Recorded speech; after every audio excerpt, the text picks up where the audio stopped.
বর্তমান champion Fortune বরিশালকে ৮ উইকেটে হারিয়ে বিপিএলে টানা তৃতীয় জয় পেয়েছে রংপুর রাইডার্স। কুর্তিল শাহ ৩ এবং নাহিদ রানার ২ উইকেটে বরিশালকে ১২৪ রান অল আউট করে রংপুর।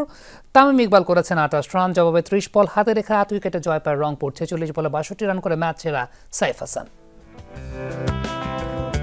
বিপিএল ক্যারিয়ারের প্রথম লিগ্যাল ডেলিভারিতেই উইকেট, এক বল বাদে আরেকটা।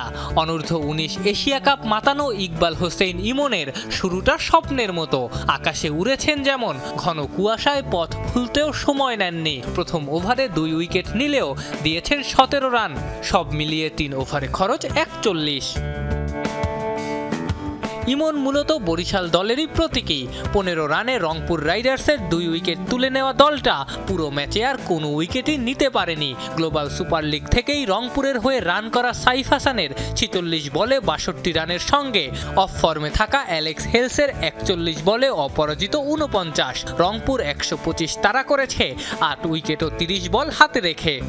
শুধু এই ম্যাচে না, আমার মনে হয় জিএসএল থেকেই আসলে আমার উপর ভালো একটা রেসপন্সিবিলিটি ছিল। সবাই ব্যাক করছে খুব ভালো আমাকে, team management. So very happy যে টিম ম্যানেজমেন্ট সবাই প্রত্যেকেই আমার উপর ট্রাস্ট রেখেছে। বোলিংয়ের মতো ব্যাটিংয়েও বরিশাল, বিশেষ করে তামিম ইকবাল দারুণ শুরু করেছিলেন। পাওয়ার প্লেতে ওভার প্রতি প্রায় ৮ রান করে তুললেও ৩ উইকেট হারিয়ে পিছিয়ে পড়ে বর্তমান চ্যাম্পিয়নরা। সেখান থেকে মুশফিক মায়ার্স টেনে তোলেন। তাদের জুটি ভাঙলে ১৩ রানের ব্যবধানে বরিশাল হারায় ৪ উইকেট। ওখানেই মূলত ডুবে গেছে বরিশালের লঞ্চ। টি-20-তে বা অন্যান্য যে কোনো খেলায় ইনে রোজ যদি উইকেট পড়ে যায়, ব্যাক টু ব্যাক আমাদের ২ জায়গায় পরপর ৩টা উইকেট গিয়েছে, আবার নিচে গিয়েও পরপর 3টা উইকেট গিয়েছে। তো ওই জায়গাটায় পার্টনারশিপের যেটা প্রয়োজনটা ছিল ওইটা আজকে হয়ে ওঠেনি।